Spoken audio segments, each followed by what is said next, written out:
Hello students. आज physics का lecture number 3 हम लेकर आ गए हैं। पिछला लेक्चर में हमने बताया था प्रकाश के परावर्तन के बारे में। प्रकाश के परावर्तन के कितने नियम हैं, उसके डिफिनेशन, दर्पण दर्पण कितने प्रकार के होते हैं। आज हम लोग जानेंगे समतल दर्पण का डिफिनेशन और गोलीय दर्पण का डिफिनेशन। गोलीय दर्पण कितने प्रकार के होते हैं, ये सभी कुछ। अगर आप लोग अभी तक मेरा लेक्चर नंबर 1 और लेक्चर नंबर 2 नहीं देखे हैं तो पहले देख लें, फिर लेक्चर नंबर 3 देखिएगा तो अच्छा से समझ में आएगा। ठीक है दोस्तों, समतल दर्पण के बारे में हम आपको बतलाते हैं। समतल दर्पण जिसका परावर्तक सतह समतल होता है, समतल दर्पण कहलाता है। देखिए दोस्तों, ये परावर्तक सतह है।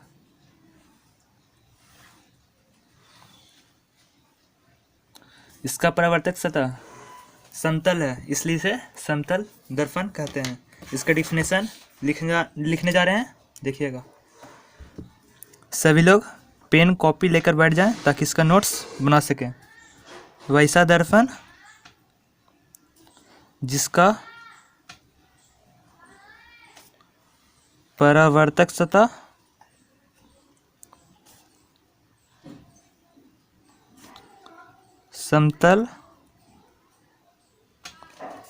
समतल होता है।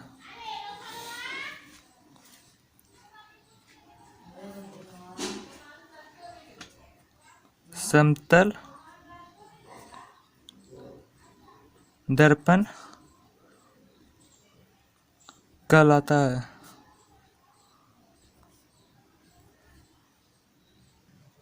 ठीक है दोस्तों, समतल दर्पण के बारे में आप लोग जान ही गए होंगे। अब गोलीय दर्पण के बारे में हम लोग जानते हैं। देखिए दोस्तों,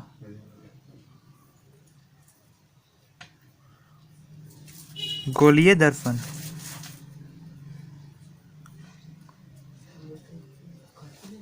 गोलीय दर्पण का पहले डिफिनेशन हम आप लोगों को बता देते हैं, समझा देते हैं। वैसा दर्पण जिसका परावर्तक सतह किसी खोखले गोले का भाग होता है, गोलीय दर्पण कहलाता है। देखिए, इसका डिफिनेशन लिखकर फिर आप लोग को समझा देता हूँ। ठीक है, देखिए डिफिनेशन मैं लिखने जा रहा हूँ। वैसा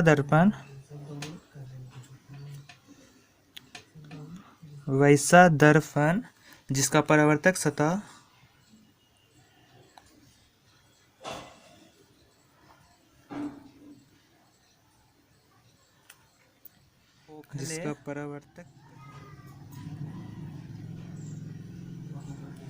गोले का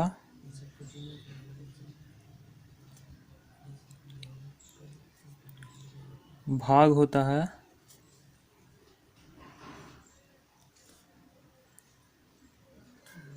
गोलीय दर्पण कहलाता है।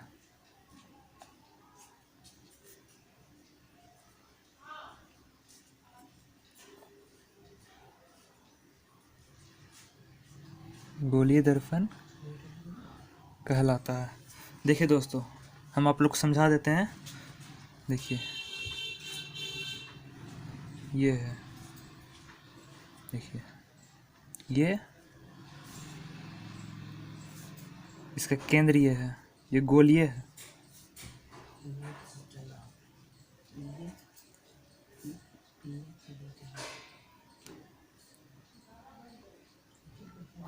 ये सेंटर हो गया।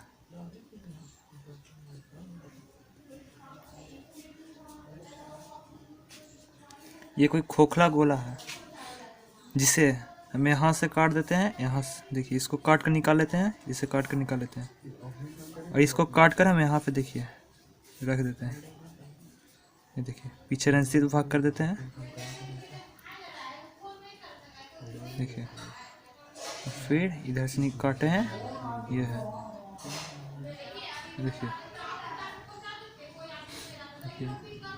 पीछे खोखला। ठीक है, इसे उत्तल दर्पण कहते हैं।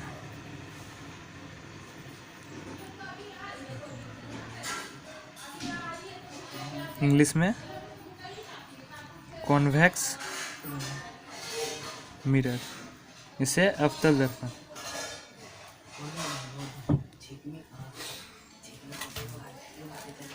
इंग्लिश में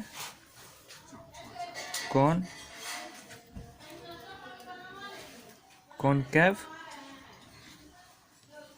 मिरर। ये उत्तल दर्पण हो गया, ये अवतल दर्पण। ये पीछे होता है रंजतेज, दोनों का पीछे ही रंजतेज होगा। उत्तल दर्पण का परावर्तक सतह उठा रहता है और अवतल दर्पण का परावर्तक सतह धंसा रहता है। ये किसी खोखले गोले का भाग होता है, जिसे इसे यहाँ से यहाँ काट दिए, इसे यहाँ शिफ्ट कर दिए, इसे यहाँ से काट कर यहाँ शिफ्ट कर दिए। ये तो आपको समझ में आ गया होगा दोस्तों। देखिए दोस्तों, अब हम उत्तल दर्पण का डिफिनेशन लिखने जा रहे हैं, देखिएगा। उत्तल दर्पण, इंग्लिश में कॉन्वेक्स मिरर। ठीक है दोस्तों, इसका डिफिनेशन देख लीजिए, साथ साथ लिखते जाइएगा। वैसा गोलीय दर्पण जिसका परावर्तक सतह उठा होता है उत्तल दर्पण कहलाता है। इसे अपसारी दर्पण भी कहते हैं, देखिएगा। वैसा गोलीय दर्पण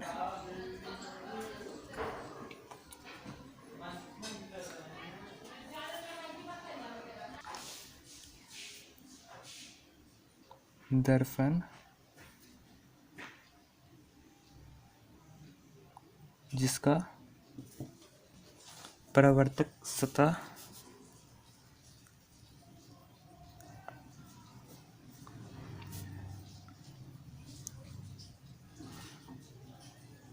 उठा होता है उत्तल दर्पण कहलाता है। इसे अपसारी दर्पण भी कहते हैं। अब हम लोग जानते हैं अवतल दर्पण का डिफिनेशन, देखिए। अवतल दर्पण, इंग्लिश में कॉनकैव मिरर, कैव मिरर। डिफिनेशन देखिए, जान लेते हैं हम लोग। वैसा गोलीय दर्पण जिसका परावर्तक सतह धंसा होता है अवतल दर्पण कहलाता है। ठीक है दोस्तों, देखिए। वैसा गोलीय दर्पण जिसका परावर्तक सतह धंसा होता है अवतल दर्पण कहलाता है। इसे अभिसारी दर्पण भी कहते हैं, देखिए। इसे अभिसारी दर्पण भी कहते हैं।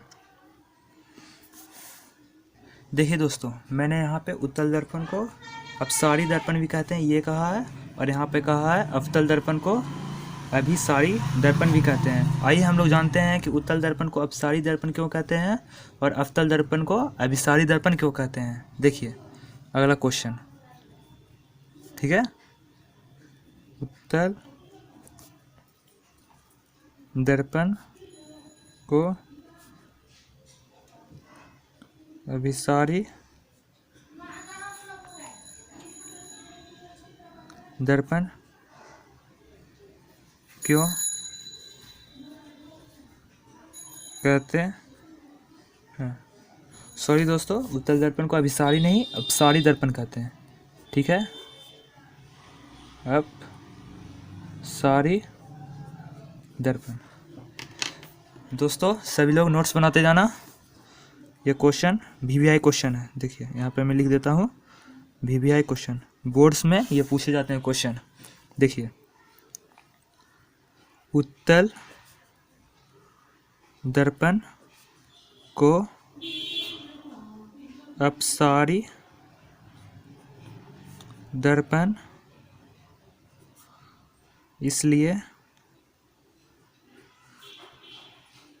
कहा जाता है क्योंकि यह दर्पण आपतित होने वाली समानांतर किरण पुंज को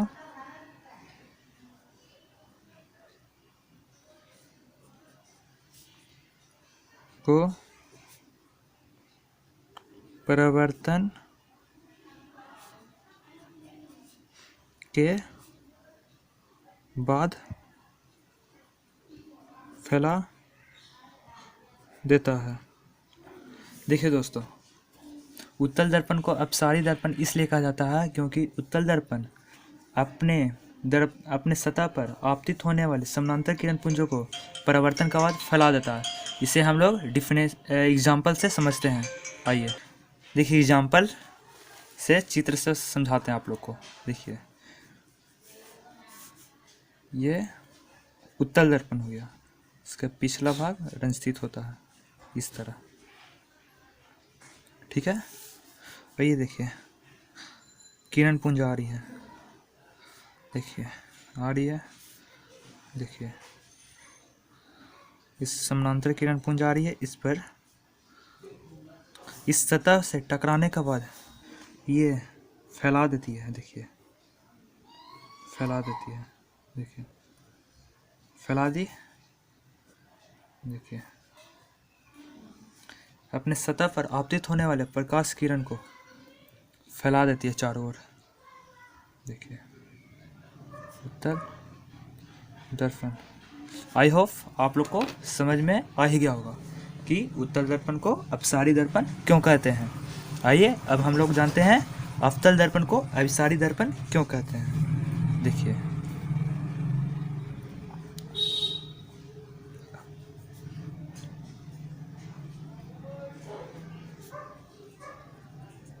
अवतल दर्पण को अभिसारी दर्पण क्यों कहते हैं। देखिए इसका डिफिनेशन लिखने जा रहे हैं। देखिएगा, अवतल दर्पण को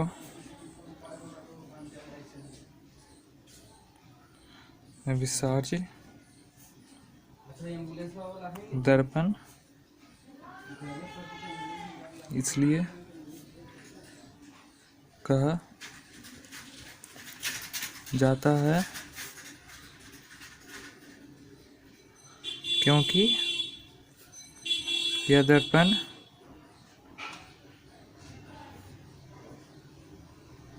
आपतित होने वाली समानांतर किरण पुंज को परावर्तन के बाद एक बिंदु पर जमा कर देता है। आइए हम लोग आपको फिगर बनाकर समझाते हैं। देखिए ये हो गया, ये देखिए ये अवतल दर्पण, पिछला भाग स्थित। देखिए समानांतर, देखिए समानांतर किरण पुंज आ रही है, ये भी देखिए समानांतर किरण पुंज आ रही है। देखिए दोस्तों समानांतर किरण पुंज आ रही है, परावर्तन के बाद देखिए एक बिंदु पर आकर जमा हो जाएगी। देखिए ये दोस्तों थोड़ा सा तिरछा बन गया है। देखिए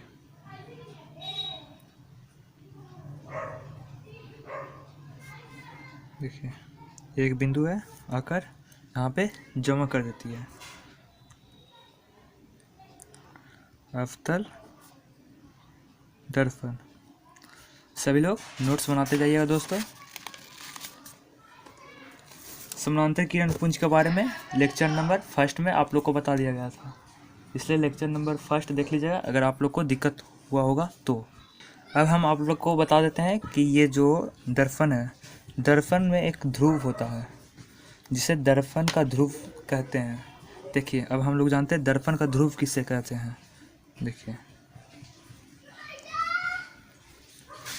दर्पण का ध्रुव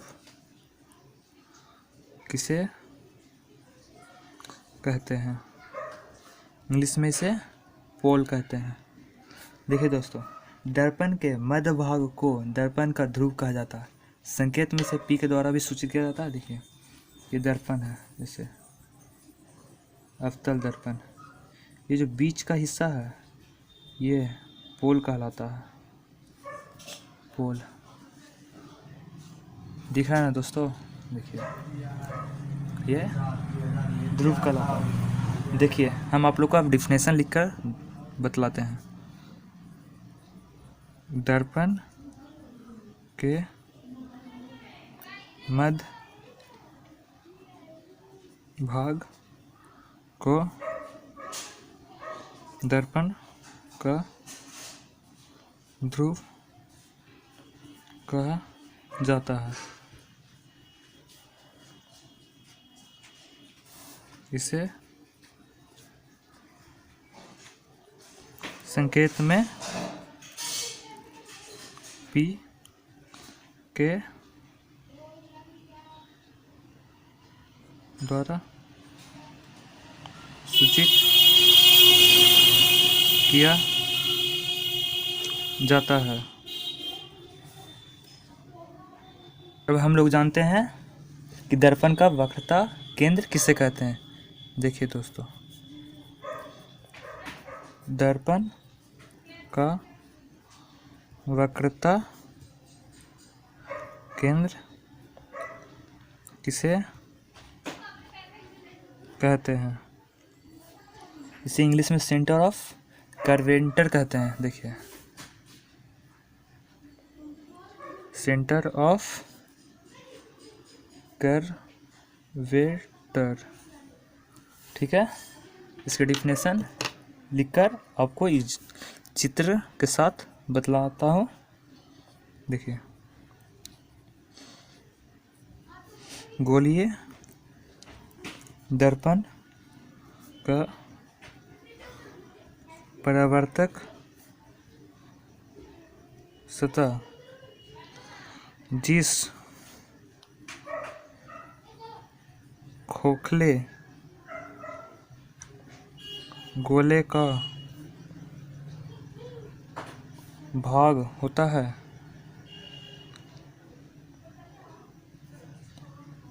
उसके केंद्र को ही दर्पण का वक्रता केंद्र कहते हैं। इसे संकेत में सी के द्वारा सूचित किया जाता है। देखिए इसे संकेत में सी के द्वारा सूचित किया जाता है, ठीक है। देखिए बता देते हैं फिगर बनाकर। ये देखिए अवतल दर्पण और ये देखिए केंद्र, इसके केंद्र देखिए गोलीय दर्पण का परावर्तक सतह जिस खोखले गोले का भाग होता है उसके केंद्र, ये केंद्र हो गया, उसके केंद्र को ही वक्रता केंद्र कहते हैं। ये हो गया वक्रता केंद्र। ठीक है दोस्तों, इसी तरह उत्तल दर्पण में होता है। देखिए दोस्तों, ये हो गया उसका केंद्र। देखिए इसका केंद्र वक्रता केंद्र हो गया। ठीक है दोस्तों, आज के लेक्चर में इतना ही। अगले लेक्चर में आप लोग को बताएंगे दर्पण का प्रधान अक्ष किसे कहते हैं, दर्पण का फोकस किसे कहते हैं, अवतल दर्पण का फोकस किसे कहते हैं, वक्रता त्रिज्या किसे कहते हैं, इत्यादि और कुछ। आज के लेक्चर में इतना ही। Thank you.